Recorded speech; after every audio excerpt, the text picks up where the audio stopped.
So in regards to mindset, which I'm a huge fan of knowing what type of person that you're dealing with. So one of the key things in the beginning is I don't care that you want to know products and how to sell every single thing. What I really want to know is when the going gets rough, how are you going to handle it in regards to your emotions? What happens in regards to when the going gets rough? Do you have the grit to get through this business? So I think mindset really is more important. And I would go as far as this. You know deep down 100% whether you're going to make it or not in this business.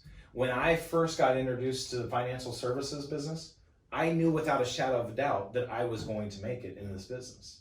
And I didn't question it. So you know in your gut what you're willing to do, because I'm not so interested in how talented you are. I'm more interested in how willing you are to put the work in regards to this. So what would you say, Tiffany, successful habits, schedule, things like that you give some tips for everybody on the call? I think that, I'm a big fan of following the leader. I think that's what I did when I first started, is when you see, agents that are on the next level call and they're talking about what their schedule is, you should mimic that schedule. You should mimic anyone who's writing a high amount of insurance. You should be doing that. You should be getting that lead product. You should be getting as many leads as they are. Your schedule should mimic that, because this business is built by people who have already done it. So when you're new and you're trying to reinvent that wheel, please don't do that. Just start doing what other leaders are doing. And that's, I think at FFL, that's something that we are amazing at, is sharing that. We getting into a mindset where you recognize, yes, I can do that, instead of questioning how to do it, because how to do it is already there. It's already written out for you on the websites and on the training apps that we have readily available to us. So I think by following the leader, finding a mentor that you can, and by the way, you don't have to talk to the mentor. You can just listen to their podcasts and their trainings, which is what I do, because we're all busy. But I think that's huge. I think just, kind of being a copycat in the first part of your business will set you on the right path to success. Absolutely. What do you think success habits early on? I think successful agents early on are like students of the game, the career, and you'll find that the most successful agents are the ones.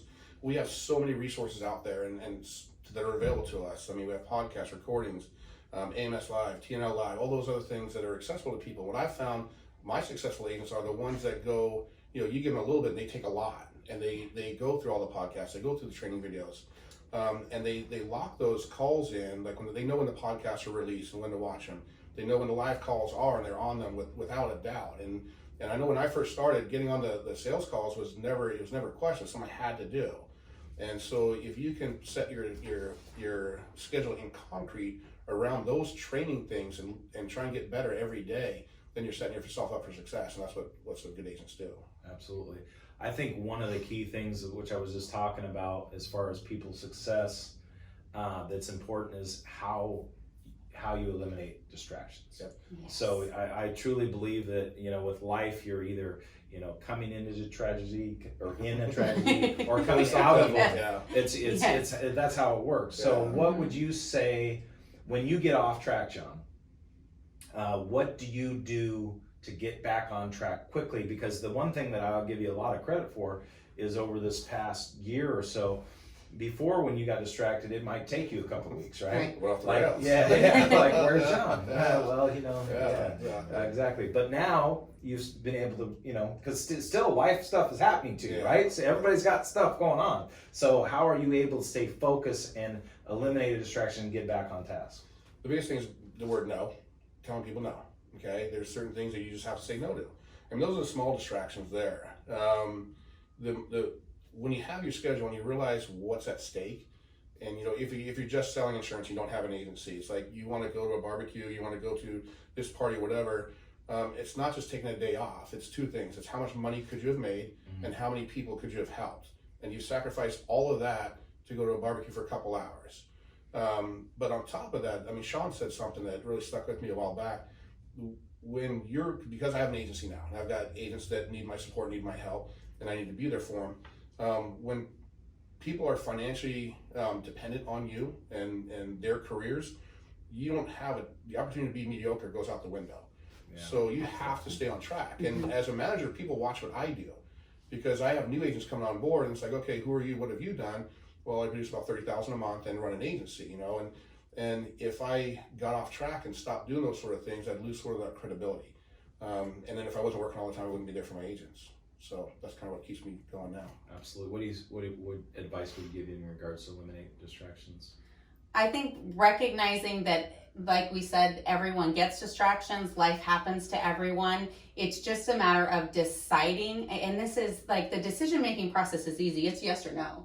It is yes or no. You can allow yourself to be distracted, or you can decide not to be. So I think when distractions happen, if you're communicating with your circle, and I think that's massive.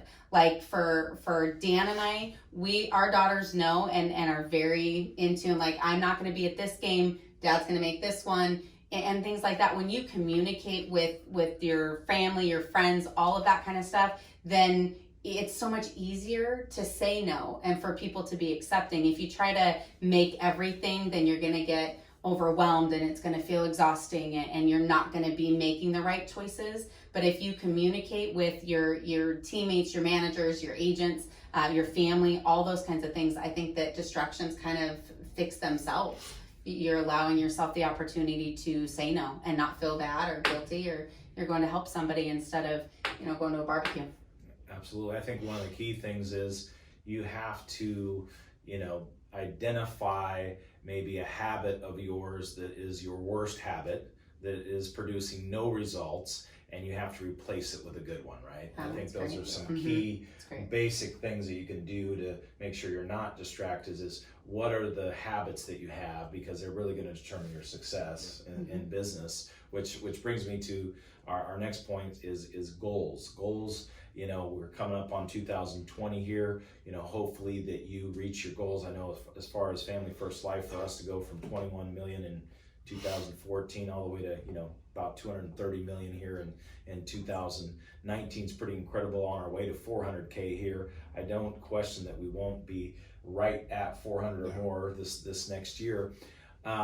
First thing I always say is with goals is, only 3% of people write down their goals, which is interesting.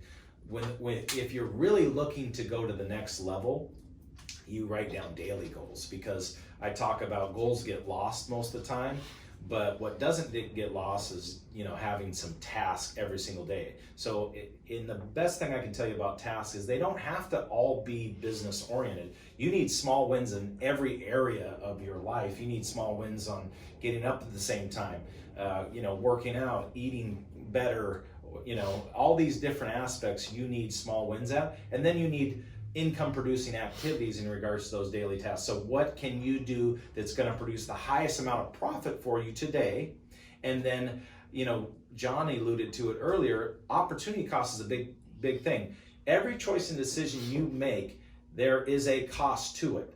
So understand, if you decide to take that day off, it might cost you from hiring that one agent that would, maybe be a board member one day. I mean, it's crazy the type of snowball effect that can work every single which way.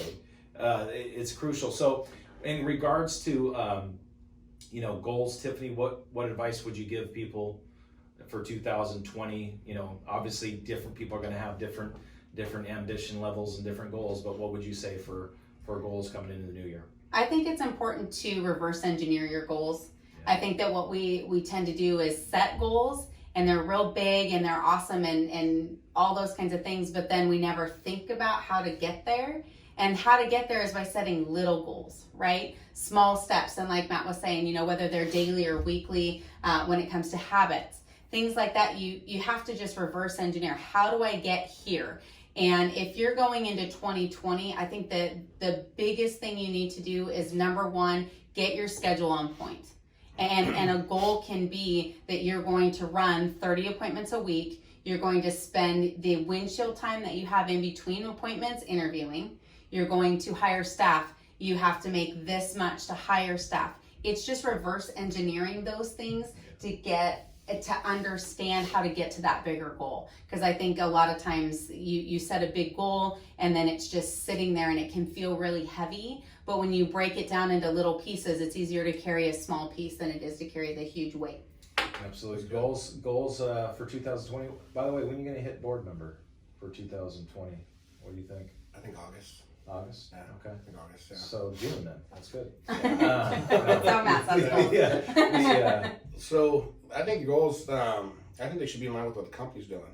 Yeah. You know, Yeah. growing percentage-wise, and if you can go ahead of that, fine, that's great. But Yeah. I think at a minimum, you should be where the company is. Sure. And that's kind of where my goals are. But the thing about goals is that they don't, sorry, I got the flu. So, It's okay. I mean, all right. so your goals for 2020, I mean, we're almost there. So you should be implementing them now, not thinking yeah. about them, implementing them now, because in order to hit them, you got to hit the ground running starting January 1st. And so I think that all your goals should be written down on paper. If you don't have them now, do it today, and put them in place tomorrow, because in order for them to hit them, you've got to have them activated by January 1st or you're starting behind. I think that this company is going to see massive growth and the growth that we've seen has been phenomenal. And the thing I love about, you know, the people we get to work with is we work with some pretty sharp dudes, and they're continuously finding new ways to put us in front of more people and provide more products to sell more on an individual basis. And so whatever your goal should be for next year, they should be pretty lofty. But like Tiffany said, reverse engineering, because you can't just say, I want to do this amount here. You have to design how you're going to get there. And the more detailed your goal plan is, the higher the chance of you actually reaching it. Absolutely. Final question is, can take a minute or so, each of you. You know, what do you wish you would have known when you first got started that you know now? I think that's one of my favorite questions for people like ourselves that have been in business for a while, for new people to hear and really have the perspective for even the veteran agents, right? So Tiffany, what would you say, you know, you wish you would have known starting that you know now? And what would you change, right? I think we could go back and change a lot. But I think what I would have, and I don't know if it's something that I wish I would have known, but I wish I would have been more cognizant of, is that I wish I would have known how many people's lives that I could impact and change on the hiring side. Because it took me a long time to recognize that, because and maybe it's me being selfish or what have you, but just realizing early on that the things I was doing, other people could be doing, and I could be impacting that. It just, to me, I think that's one of the big things. I wish I would have known that I could help someone issue pay more in a month than they made in an entire year, which is what I did right from the beginning. And I just, I wish I would have known that earlier. Absolutely. John? So two things. The first one is that being unbroke is not a good place to be, because when I came here, I was broke. And then I made money, so I was unbroke. I'm like, this is cool. I'll just hang out here for a while. Very successful. Yeah. Very Yeah, successful, exactly. yeah. But Unbroke is there's good. a lot more levels above unbroke that are a lot more fun. And so I'm I paying my bills. I stayed unbroke for a little bit, and I shouldn't have.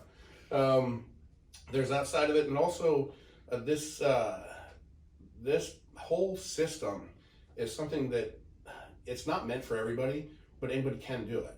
And as long as you start plugging people in, and you'll be surprised that even if you're not a good manager, that people find a way to work themselves out. And then you build that fire underneath you when you find the right agent or two agents, and it makes you want to hire more. Because when I first started hiring, I wasn't very good at it, and I didn't create very successful agents, and I quit and started and stopped a couple times, and then I found a couple that worked out. They just did work out, and it kind of fueled me to do more. And so by finding those few of those agents, by just plugging them into our system, and they just took off on their own, now I'm able to help a lot of different people, because our system just works for everybody. If you do want to build an agency, don't wait, because you don't get a second chance at time. So you're better off to start earlier than later, and the earlier you start, the better chance you do have to build a massive agency and help a lot of people. Absolutely. I think the couple key things that I'll wrap up with is most people do not let that compounding effort take place over time, like that start-stop scenario. That's huge.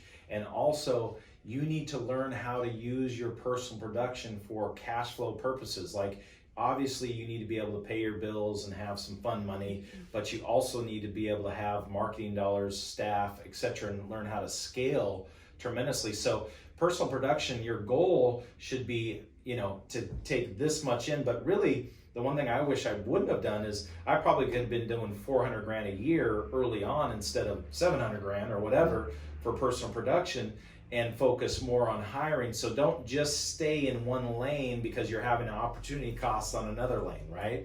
So the more that you look at what you need to make, and then all your time, energy, and effort goes into that hiring, being a business owner, the more successful you'll be. And what you're seeing is people like Eric Schmidt, or people that have gotten in this business early, and they are literally, hitting strides like you wouldn't imagine, because they're just learn from what other people have done. Success leaves tracks. So 2020 is here, and it's now for the taking. So I appreciate having John and Tiffany on the call, and I appreciate you guys plugging in, and let's make it a great year, and we'll talk to you guys soon.